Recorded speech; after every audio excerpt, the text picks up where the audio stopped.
Okay, so there's flat earthers. I'm one.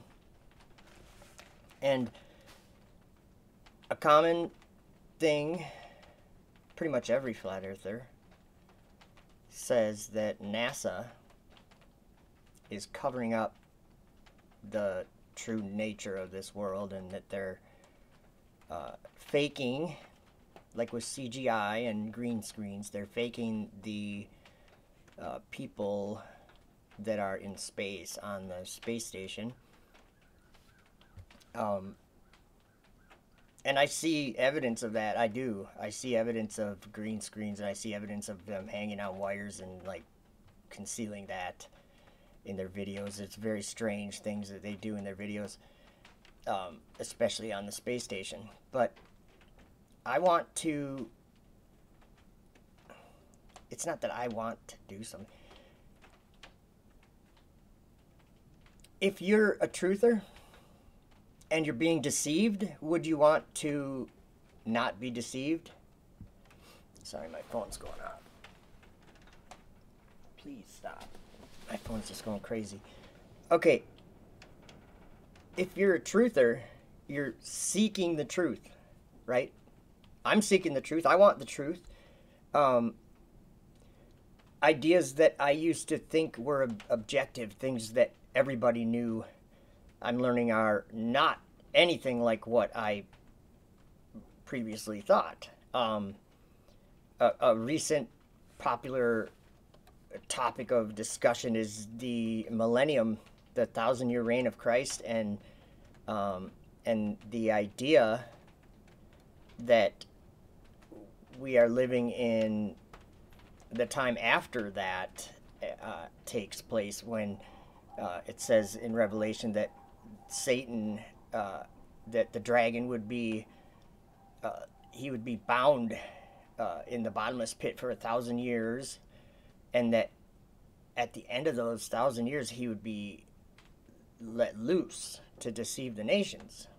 And I'm beginning to think that that's, although I don't understand it, I think there's some truth in that thought, the post-millennium idea. That doesn't really change much. But anyway, if you're a truther, and if you're thinking that they are people, like these elite, like people are always talking about this elite group, and there's this hidden people that nobody knows who they are. They just all blame everything on these elite people. Well, I'm just trying to think of examples. Like, everybody at NASA isn't lying. It's just a few at the top that are lying. And I'm here to tell you that no, wake up. Okay, we can refer to the Bible, and I know a lot of you might not like, or might not hold any value in what it says in the Bible, but I'm gonna at least mention what the Bible says about this truth struggle, this deception, and the fight against it in seeking the truth. Okay, Paul the apostle wrote to the Ephesians, and I think everyone is probably familiar with this verse. But have you actually looked at what the words say? Ephesians 6:12. It's talking about the armor of God, putting on the armor of God, so that his arrows won't pierce through, won't touch you. There's armor we can have, and it's symbolic or whatever, but like the sword of the Spirit is the Word of God. It's there's defense that we have access to against these deceptions. Okay, and what Paul said in Ephesians 6:12 is, it says, "For we wrestle not against flesh and blood, but against principalities, against powers, against the rulers of the darkness of this world, against spiritual wickedness in high places. Let's break that down. And he says, wherefore take unto you the whole armor of God, that you may be able to withstand in the evil day, and having done all, to stand. You have a defense, okay? Even if you don't believe in the Bible, if you're seeking the truth, you've found something that the Bible repeatedly talks about. The Bible talks about this truth in a world that is actually believing all these deceptions. And so this armor is very important. So read the book of Ephesians chapter 6. It might mean something to you, even if you don't believe all these things in the Bible. But we're not wrestling against flesh and blood. Okay, these elite people that nobody knows who they are, these elite, invisible people that people only make accusations and only make, and I'll just say baseless accusations, on a whim, because that's what I think. That's what people are saying. I think that NASA's lying, so I think there's people at NASA that are lying about the shape. They're doing this thing, okay? What about truth again? Is truth in a battle does truth need assistance in this battle? No. Truth wins the battle without any assistance. Truth is the victor in every battle when it comes to truth and deception. If there's a lie, like the globe, the truth reveals that it's a lie. So, and there's many ways to come by that truth. You could go through observation. You can look at the ocean. You could look at the horizon. You could look at how the sun sets. You could look at all these different things. What a person that's seeking the truth will find is that we've believed a lie. So, but where's the source of this lie? Is it men telling lies to other men to deceive the whole world? Not according to the Bible, not according to Paul when he wrote to the Ephesians. So we don't struggle against flesh and blood. That would be me and you. We're flesh and blood. Everyone you know is flesh and blood. Everyone that you've ever heard of is flesh and blood. Okay? Everyone that has been a person is flesh and blood. Paul's saying that's not where we're struggling. That's not our battle. It's not against some other person. Okay, there's no other person that's leading this deception. It's the devil, which is a higher power than a person. It's an angelic force. And Paul, he says against principalities, against powers, against the rulers of the darkness of this world. What's the darkness of this world? Okay, this is something I hear people all the time, and I, I'm not against any of these people, but they're wrong. People are like, this darkness surrounds us. No, it doesn't. There's lots of light. God gave us the sun, moon, and stars. That removes the darkness. Okay, and then at nighttime, there's darkness. And God called the darkness. Okay, listen, where is it here? It's right at the beginning of the Bible. And God said, let there be light. And there was light. So just keep this very simple in terms of understanding what light and darkness is. It's defined by God in the Bible. When he spoke the words, these things happened, and that defines what it is. We still call the nighttime, we still call darkness nighttime. Okay? So we're still understanding what God spoke at the beginning. And God said, let there be light, and there was light.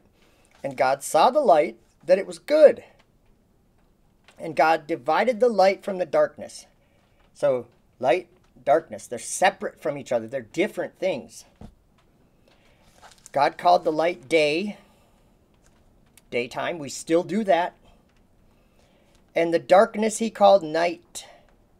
And the evening and the morning were the first day. So if we were to go by the words that the creation came about from, and we apply that to what Paul's saying, against the rulers of the darkness of this world, the rulers of the night, okay? What is the night? It's the dark sky. Like the stars come out at night.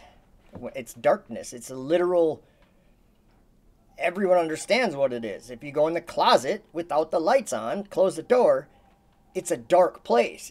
There's no, maybe a little light comes under the door. You get what I'm saying? It's darkness, okay?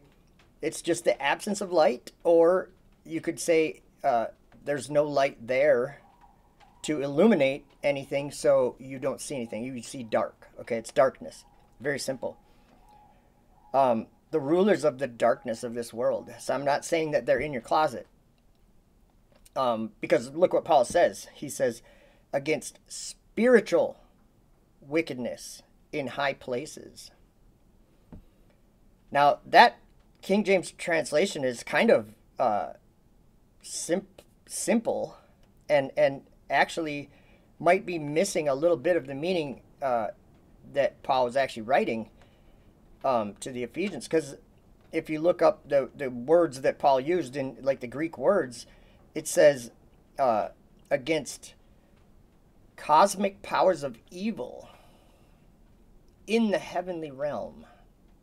That's up there, guys. Up in the darkness, in the night sky, space, the universe, the solar system.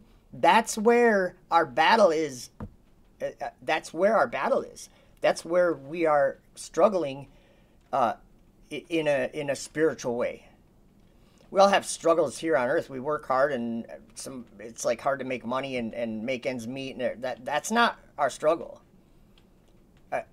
I'm talking overall in our lives. By the time that you die, there's a struggle that takes place, and it happens to be what you believe in. That's the struggle. Do you believe in the solar system? Do you believe in planets? Do you believe in the spiritual wickedness in the sky, in the heavenly realm, in the darkness? Okay, so NASA isn't lying. They're believing a lie. It's just, it's troubling to me that people can't let go of the idea that some person born out of a mother, the same way every one of us is, has somehow more power to control and lie to the entire world. That's not realistic, and that's not what's happening. So then how do I explain the green screen on the ISS and these things? Think about it. Is that a deception? Because it's not people at NASA lying, but why would they be using green screen? What is the situation with a person that, we'll call them a normie, that believes in the globe and they believe in the space station and believe all that's happening and it's a great thing for the humanity? They look at that and they say, that's not a green screen. It's a glitch that happens from communication. It's a glitch. It happens.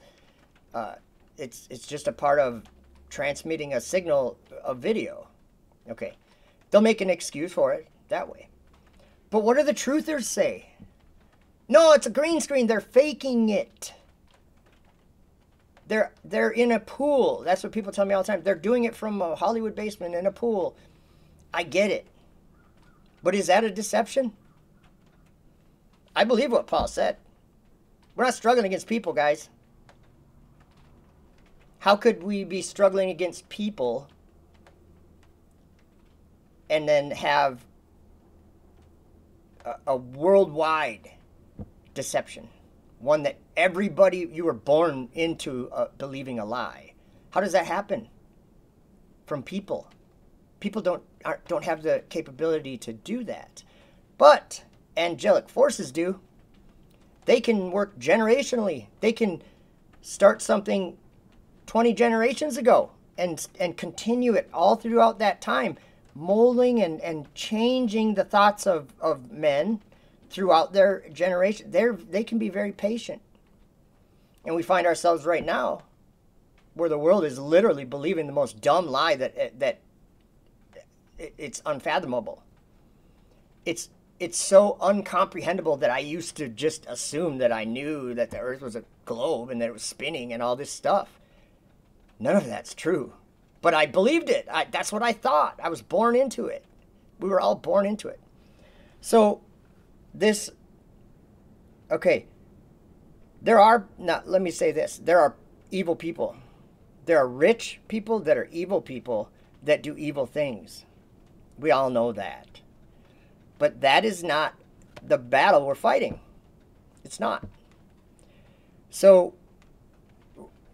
what would I say that I see differently than I see a lot of the truthers saying? Okay, an example, Austin Whitsitt is doing, I forgot what it's called. It's Audit NASA or something like that.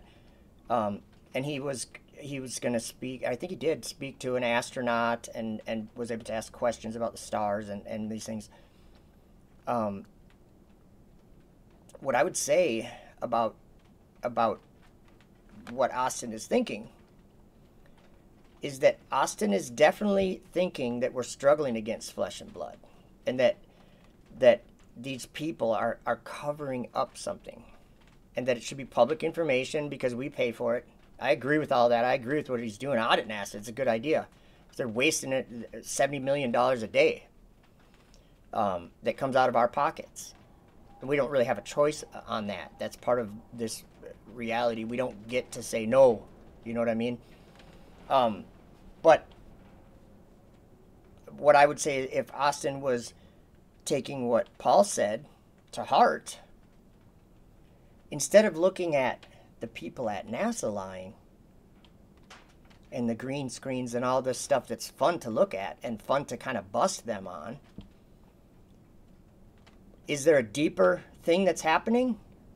What if Austin, and I'm just using him for example, I love Austin, that guy is a superstar. He's a legend, man, and he's so bright and so, like, he is very gifted when it comes to knowledge and like academic learning ability, things that I can't do. I have to listen to his stuff a bunch of times before I even really grasp what he's putting forth. And I just so happen to agree with everything that he says. It's like mind-blowing stuff that he says. So don't think that I'm saying anything against Austin. But what I'm saying is that his outlook on NASA is that there are people that are covering up a deception. They're like lying to the world. Okay? And Austin, if he was looking at what Paul said about our struggle, that it's actually evil spirits that reside in the darkness. They're the rulers of the darkness. They reside in heavenly places. They're spiritual forces. Okay, they're not men. Then he might see the whole NASA thing differently. Satan did not, let me read something in Revelation, because I know Austin believes the Bible. I know he does. But a lot of times when we read stuff, we don't necessarily grasp it the same way another person does or whatever. And so we understand it how we do. But in Revelation 12, there's a war in heaven. That's up in the sky, guys. There's a war in heaven. And I'm trying to find the... Okay.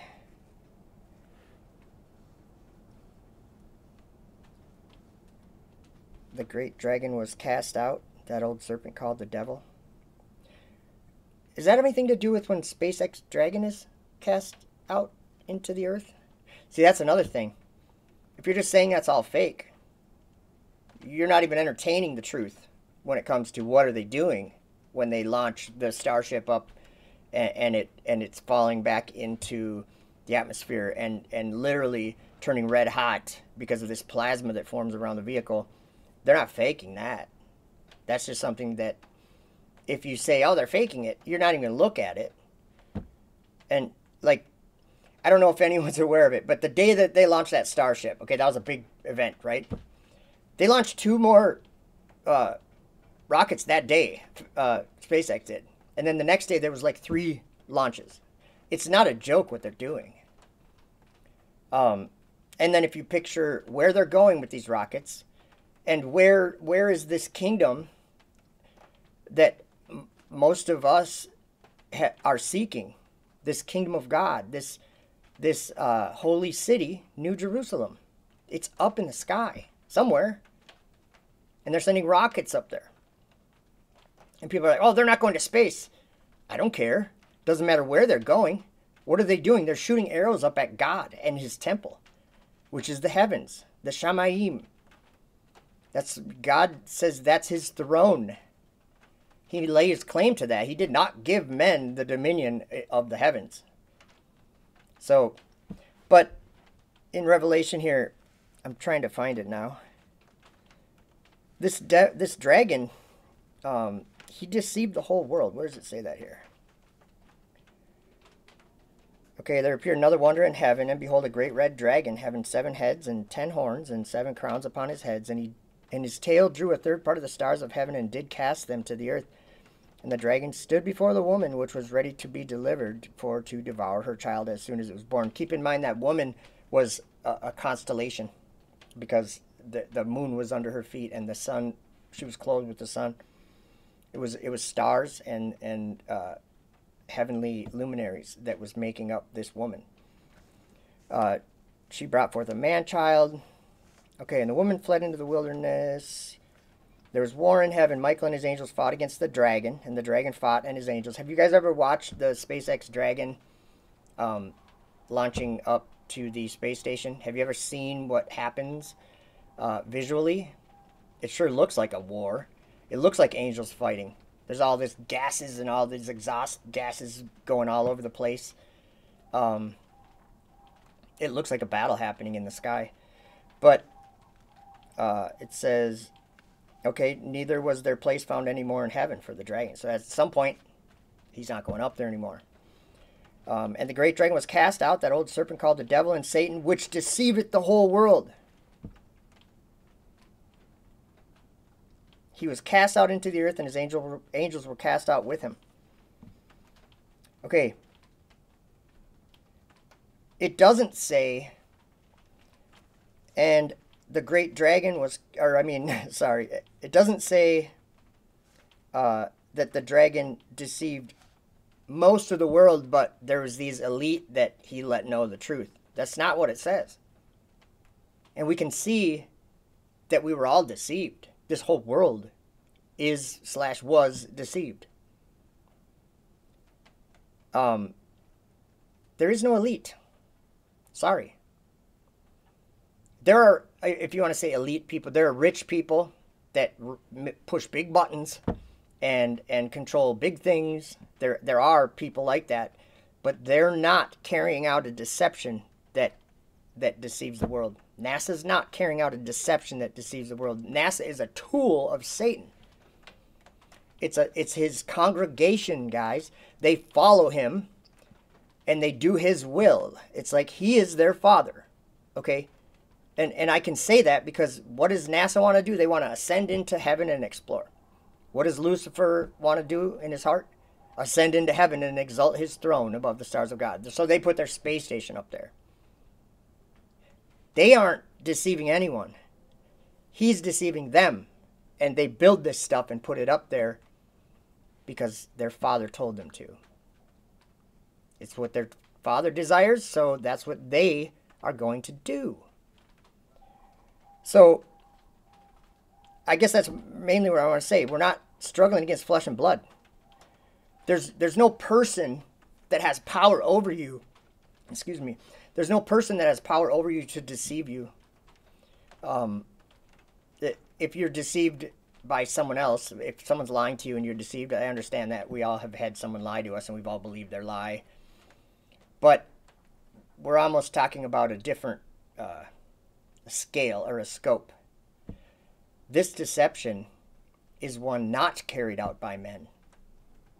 And I think all of us can see that possibility. Okay? No matter how many times that a person hears this idea that we're not struggling against flesh and blood, many people immediately say, yeah, but I know they're lying. They know it. They know the truth and they're lying. Believe what you want. I believe what the Bible says. I believe what Paul wrote because I think Paul was a chosen vessel that Jesus said, you're gonna preach the gospel for me. And that's what Paul did. He wrote many of the books in the New Testament, and I believe it. So, and then also something else that people are always talking about. What did Paul see when he went to the third heaven? Do you want to know? Read the book he wrote after he went to the third heaven. It's called The Vision of St. Paul the Apostle. Go read it. It's wild. It's wild. He goes into great detail about everything that he saw when he was taken up to the third heaven. He describes the way up to the third heaven. He describes the firmament. He describes looking at the earth from the firmament. He describes seeing men doing things, being a wanting in the firmament. And he was like, what is this? And the angel's like, this is evil. This is wickedness. And it's what did he say? It's the height of man or something like that. It's their best ability that they can do is to go to the firmament. Okay. Paul described the distance between the earth and the firmament being the same as the distance between the firmament and the first heaven or second heaven, whatever you want to call it. The Vision of St. Paul the Apostle. I've read it on my channel. If you want to look, just search my channel for The Vision of St. Paul the Apostle. It's like probably a 2-hour long book. But there's a lot in that book. And also, in that book, concerning flat earth, concerning the promised land, Paul was shown in the third heaven. He was shown the land of promise. And what he was told or what he said, I don't remember. Paul said, and this land will be revealed before the time. This land will be revealed before the time. Welcome to flat earth. It's not just a debate, guys. It's a belief that can change your soul. It can change who you are and where you're going to be for eternity, I would say. So, what did God say in Ezekiel? He said in many places in the Bible that he will take them from among the heathen. So pull them out from among the heathen and place them in their own land. Flat land. That's what I think.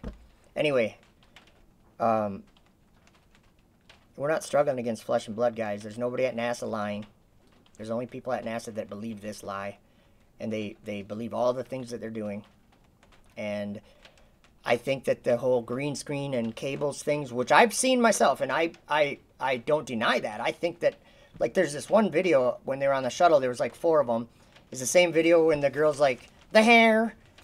Like, the guy was like, is this a hoax? Are you guys really up there? Are you in some studio or whatever? She's like, the hair. Like, that's supposed to prove that they're in space or whatever. And then the guy said, okay, well, I'll prove it to you. I'll do a backflip or whatever.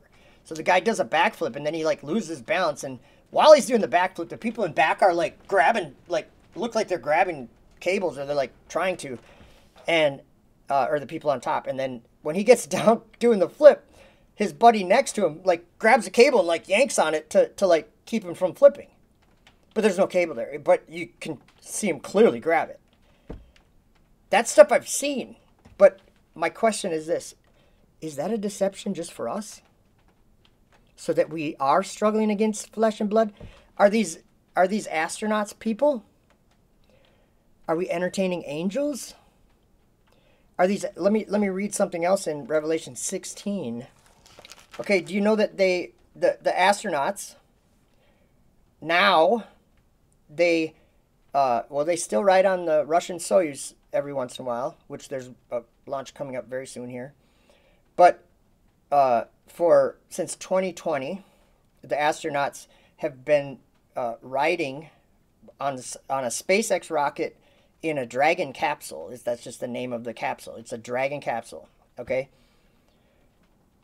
And the Dragon capsule flies up to the space station, and then it docks with the space, so it connects with the space station. And then where it connects, they seal it off, and then they open a little door, And these astronauts that are on the Dragon, they go floating into the space station. Okay, let me just read something. I think John saw that in Revelation, and like, I think it's really sad if people think that these things are, oh, that's not what that's talking about. Are you sure?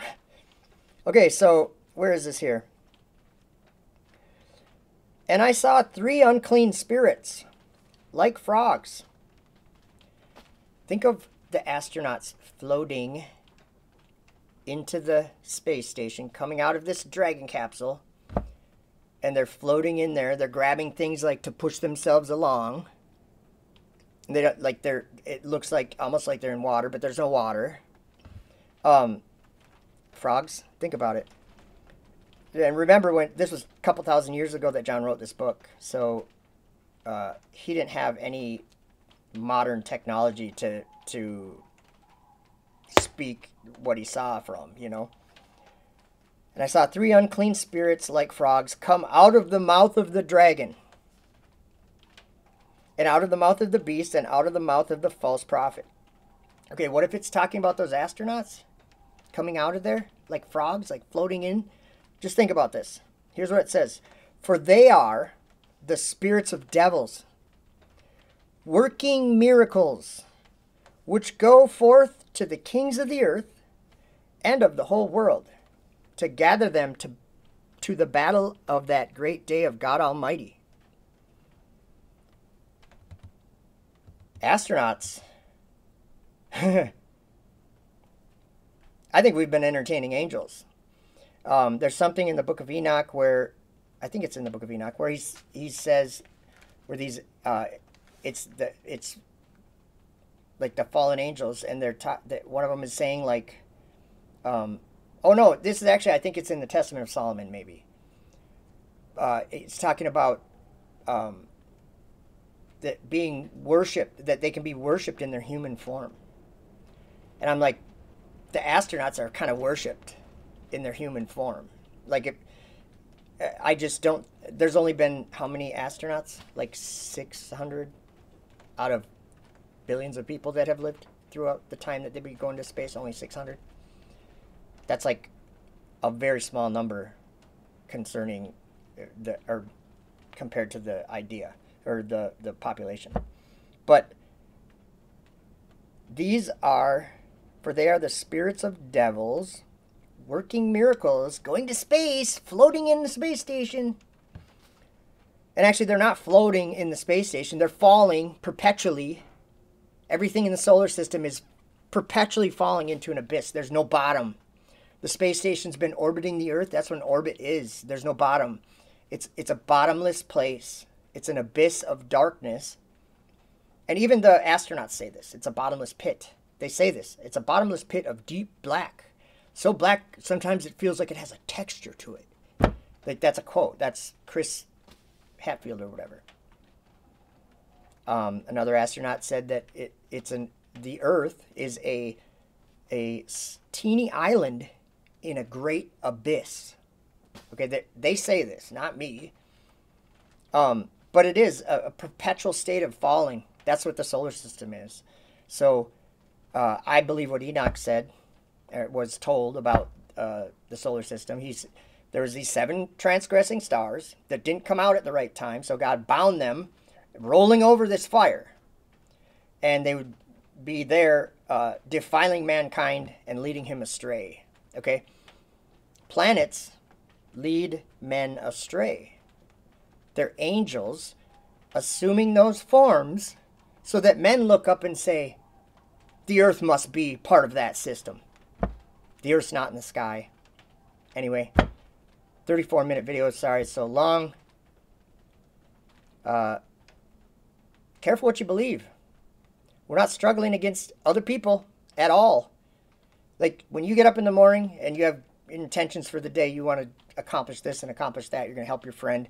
You're going to make sure your grandma has everything she needs. All these things you're going to do, that's what everybody does. Everyone. Every person that is born. The people that work at NASA, they have the same intentions for the day.